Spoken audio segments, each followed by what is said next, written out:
맛있는 생선을 어떤 사람들은 비린내 때문에 아예 생선을 먹지 않는 사람들을 종종 봅니다. 근데 여러분 관찰해 보지 않았지만 생선의 비린내가 나는 이유는 생선 안에 썩을 때 생기는 트리멘탈 아민이라고 하는 물질 때문이라고 합니다. 저도 설교를 준비하면서 트리멘탈 아민이라는 물질이 있는 걸 알게 됐어요. 그런데 싱싱한 생선에는 이 트리멘탈이 생기지 않아서 이게 썩은 냄새가 나지 않는다고 합니다. 비린내가. 그런데 생선의 신선도가 떨어질 때 그 몸에서 나는 이 물질 때문에 비린내가 나게 된답니다. 특별히 고등어가 다른 생선보다 더 비린내가 나는 것은 그 고등어 안에 다른 생선보다 많은 지방산 때문이라고 합니다. 그래서 이 지방산을 좀 없애려면 감자와 같이 단백질이 풍부한 식품과 함께 요리하게 되면 그 비린내를 잡는다고 합니다. 음식 만드는 요리 강습회가 아니고 설교 시간이지만 이렇게 이야기하는 이유가 있어요. 특별히 마른 멸치는 후라이팬이나 냄비에 넣고 살짝 마른 상태로 볶아낸 다음 음식에 넣게 되면 특유의 비린내가 없어진다고 합니다.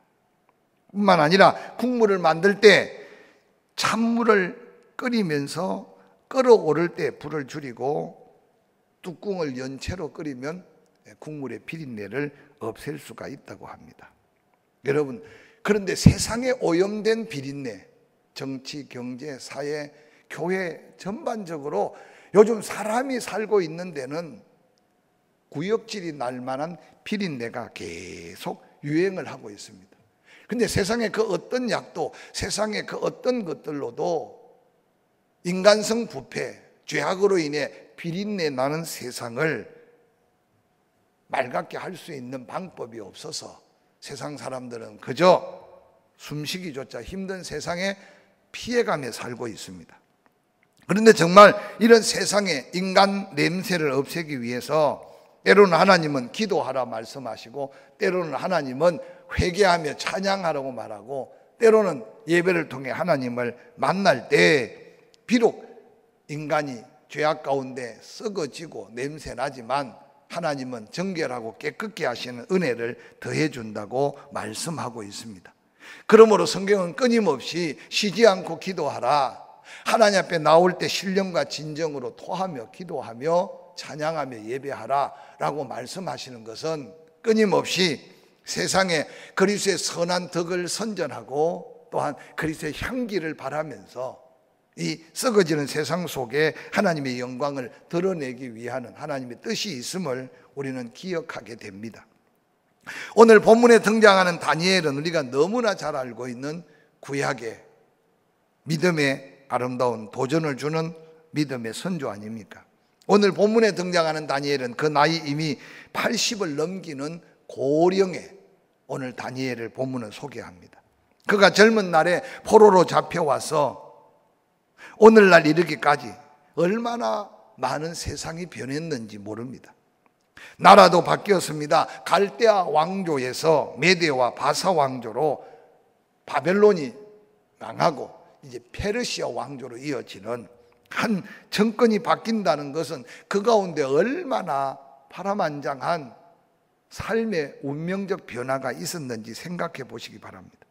그러나 다니엘은 그 엄청난 정치적 소용돌이, 그 엄청난 시대적 변화 속에도 전혀 변하지 않고 하나님 앞에 절대적인 믿음을 지키면서 세상에 그 큰 믿음의 영향력을 미치고 있는 다니엘을 성경은 우리에게 보여주고 있습니다.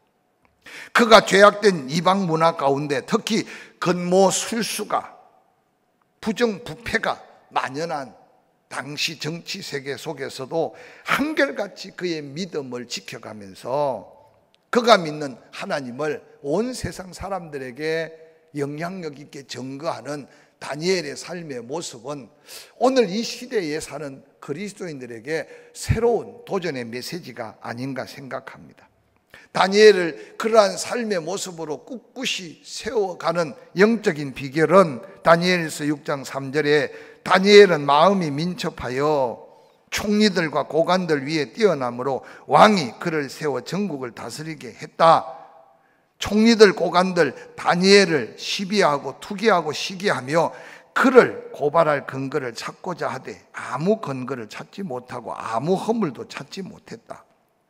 이는 그가 충성되어 아무 그릇됨도 없고 아무 허물도 없었다. 그들이 이르되 이 다니엘은 하나님의 율법에서 그 근거를 찾지 못하면 고발할 수 없으리라. 그러면서 다니엘을 고발할 가장 큰 근거는 하루 3번씩 하나님께 기도하는 다니엘의 믿음의 모습에서 시비거리를 찾고 있는 오늘 본문의 모습을 우리는 발견하게 됩니다. 당시에 본문의 배경은 바벨론 갈대아 왕조가 무너지고 메대와 바사의 왕 다리오가 천하를 다스릴 때입니다. 메대와 바사의 연합군을 지휘하던 바벨론을 정복한 당시의 장군은 바로 고레스라는 장군이었습니다.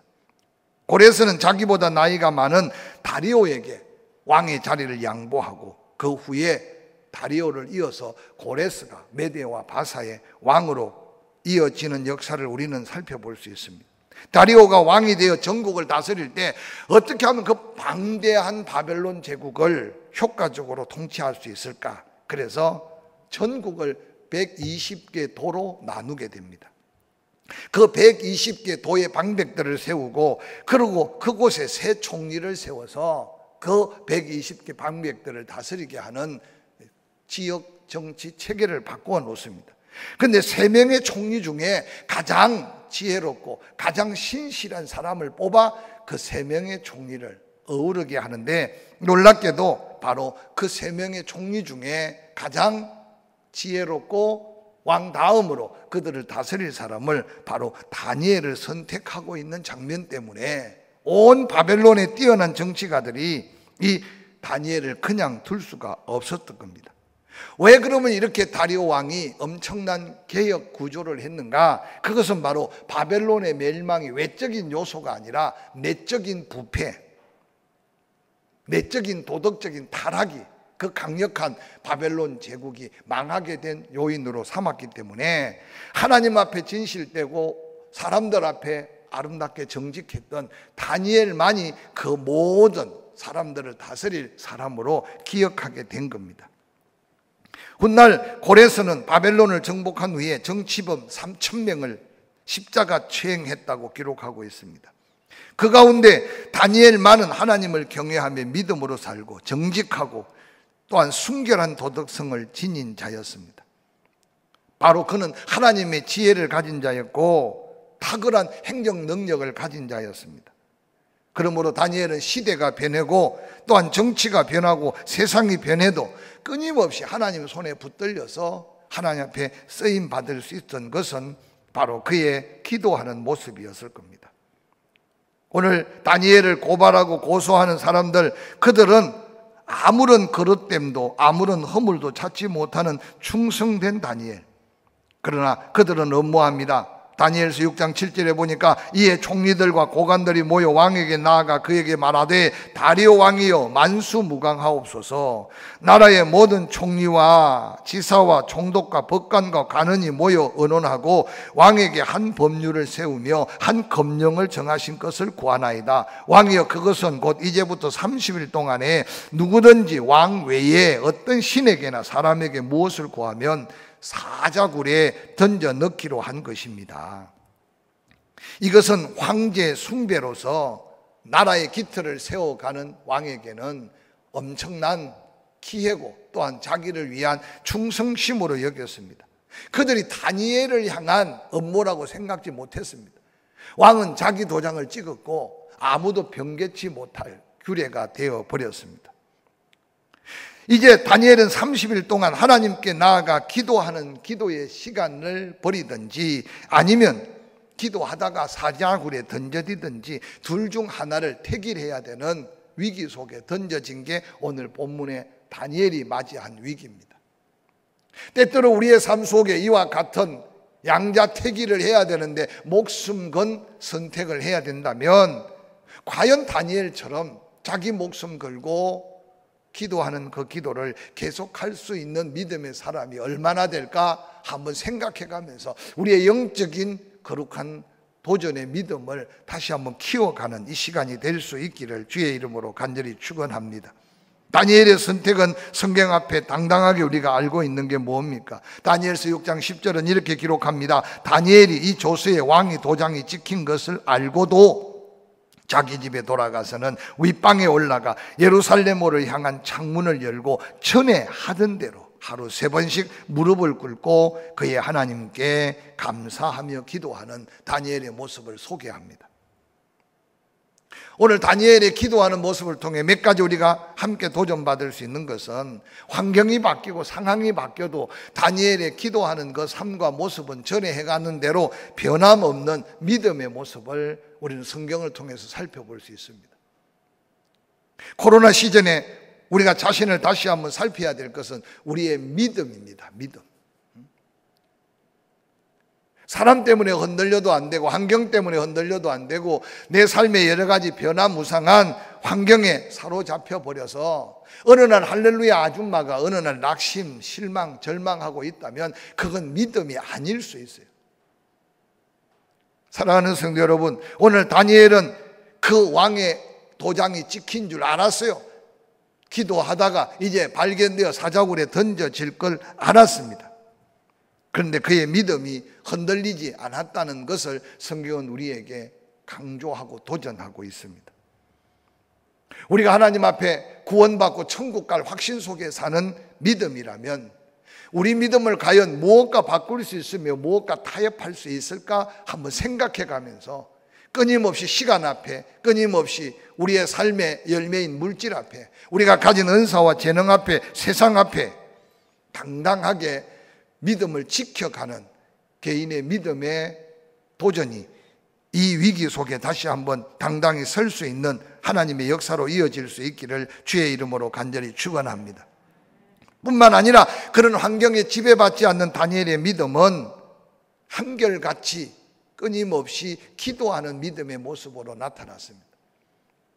아무 일도 없을 때 기도하기 쉽지 않습니다. 그러나 아무 일도 없을 때 기도해야 특별한 위기가 만났을 때 우리는 당당하게 하나님 앞에 기도로 나아갈 수 있기에 성경은 계속 그렇게 말합니다. 쉬지 않고 기도해라. 낭망치 말고 기도해라. 깨어 있어라.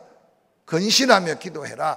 성령의 이끌림을 따라 기도해라. 항상 하나님 앞에 기도할 것만큼은 성경에 계속 강조하고 있습니다. 그런데 우리의 삶을 한번 돌아보십시오. 그렇게 기도하기가 쉽지 않아.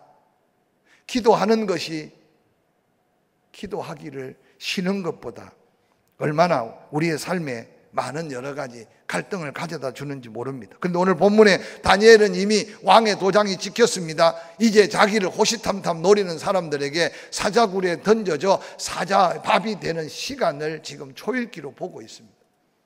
아니 30일만 어떻게 지나면 이 위기를 극복할 수 있을 수도 있을 겁니다. 그런데 다니엘은 10대 때 바벨론으로 끌려왔으니 지금 80의 고령이니 지난 70여 년 하나님의 은혜로 수없는 변화무쌍한 시대를 겪어오면서 다니엘을 다니엘로 세워간 것은 기도가 아니었을까?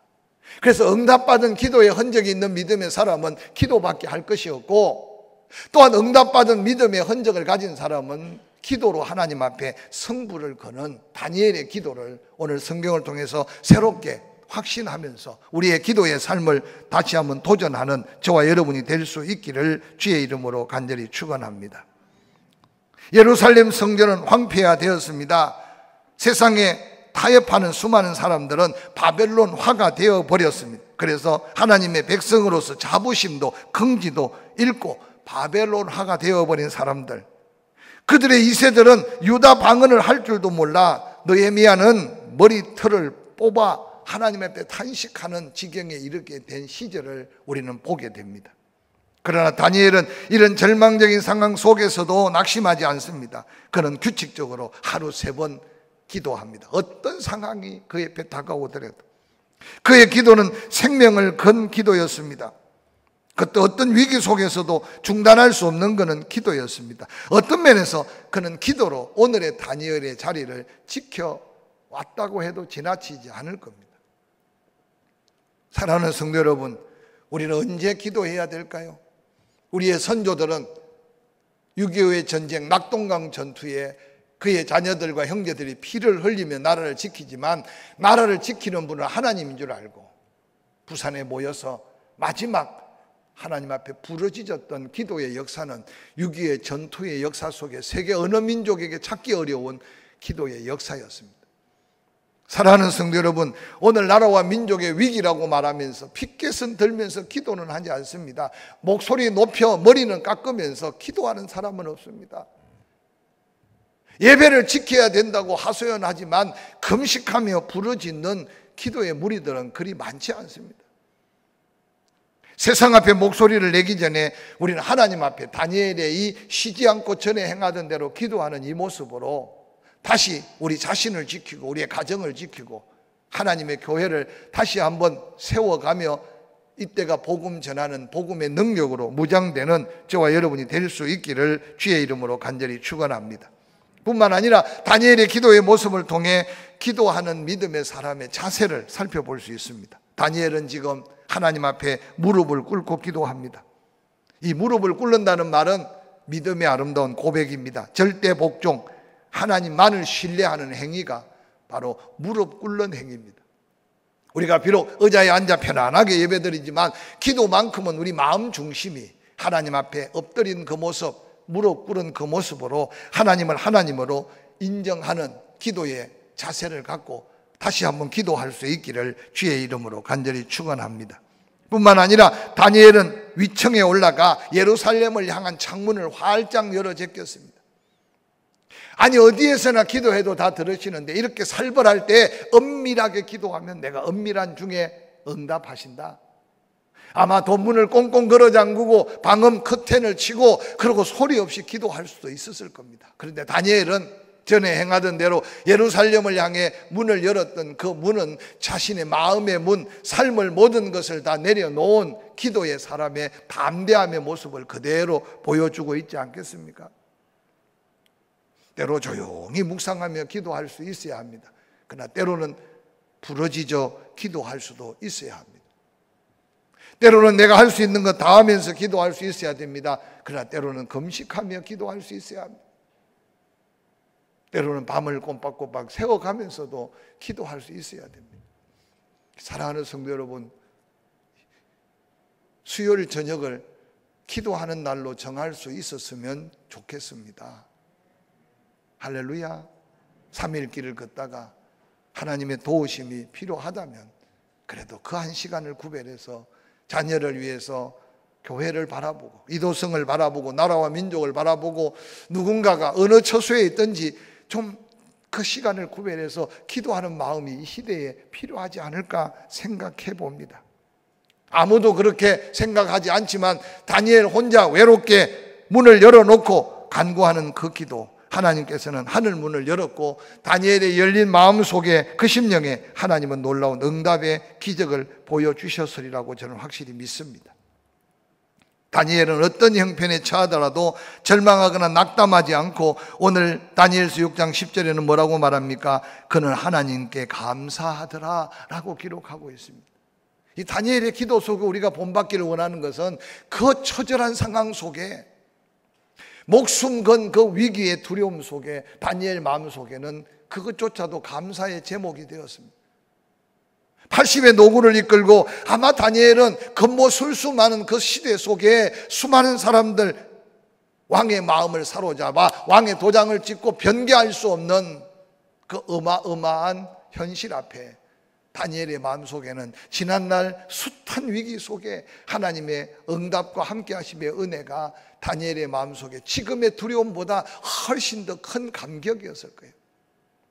우리는 내일 일을 모른다고 찬송은 하지만 지난날의 감사의 감격이 식어지니까 우리의 마음속에 믿음의 담대함을 놓쳐버리고 살 때가 얼마나 많은지 모릅니다.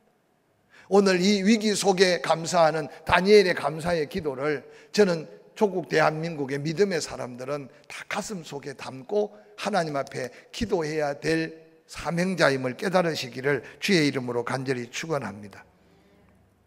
사랑하는 성도 여러분, 다니엘은 하나님 앞에 기도하면서 기도로 모든 문제를 해결하려는 다니엘의 모습을 보게 됩니다. 다니엘이 누굽니까? 지금 왕을 다음가는 실권자입니다. 수많은 사람의 모함 앞에 다니엘의 정직함으로 그들을 다시 고발할 수 있습니다. 왕 앞에 잘못된 것을 설명하고 정치적으로 풀 수 있는 자리와 지혜도 있고 능력도 있습니다. 뿐만 아니라 지금까지 다니엘이 쌓아놓은 그 신망을 가지고 백성들 앞에 선동하고 그 탕관오리들, 그 어리석은 투기꾼들을 고발할 수 있을 겁니다. 근데 다니엘은 조용히 그 모든 문제를 하나님 앞에 가지고 나아가는 그 모습을, 오늘 저는 이 정치하는 세계 속에 믿음의 사람이, 다니엘 같은 사람이 필요하고, 대통령을 보좌하는 국무위원들, 수많은 고위 관료들 중에 다니엘과 같은 믿음의 사람이 일어나야 될 때 살고 있기 때문에 우리가 그 자리에 갈 수 없는 대신 누군가 하나님 앞에 그런 믿음으로 설 수 있도록 기도해야 된다는 사실을 기억하시기를 주의 이름으로 간절히 축원합니다. 또한 그들이 구하지 못하니까 우리라도 기도해야 되는데, 오늘 다니엘이 우리에게 주는 기도의 도전은 모든 문제, 백으로도 물질로도 세상의 여러 가지 힘을 동원해서도 사람을 선동해서도 바꿀 수 있지만, 다니엘은 그 모든 문제 해결을 하나님 앞에 두고 기도하는 모습은 복잡다단한 이 시대 속에 사는 우리들에게 새로운 기도의 도전이 아닐까 생각해 봅니다. 그럼 다니엘은 어떻게 이런 위기 상황에서 혈과 육, 세상의 권세 지혜로 싸우지 않고 기도로 영적 싸움을 이길 수 있었을까요?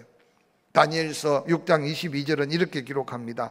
나의 하나님이 이미 그의 천사를 보내어 사자의 입을 봉하셨으므로 사자들이 나를 상해하지 못하였사오니 이는 나의 무죄함이 그 앞에 명백하오며 또 왕이여 나는 왕에게도 해를 끼치지 아니하였나이다 라고 고백합니다.